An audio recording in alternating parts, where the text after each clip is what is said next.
শনিবার ভোরে হাওড়ার বেলেপোল এলাকায় শৈলেন মান্না সরণিতে এক হাইড্রোনের মধ্যে থেকে উদ্ধার হলো এক অজ্ঞাত যুবকের মৃতদেহ।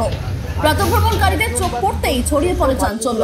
সঙ্গে সঙ্গে খবর দেওয়া হয় চ্যাটার্জিহাট থানায়।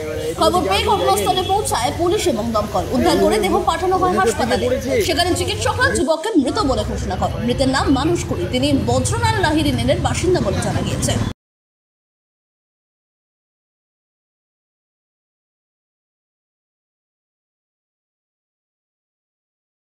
একটা চায়ের দোকানে গিয়ে ওর মা বলে, দেখ না ছেলেটা ফেরে নে। আমি দেখো তাহলে কোথায় কী হয়েছে তা খোঁজ নাও। বলার পর আমি ওর মাছের দোকানে মাছ আনতে যাই। ওর মাছওয়ালা সেই মুহূর্তে এখান থেকে ফোন আসে যে জায়গার সামনে আসো, এরম তোমার ছেলে অ্যাক্সিডেন্ট হয়েছে। তখন ওর মাছওয়ালা আমাকে বলে যে ওর বাড়িতে একটা খবর দাও।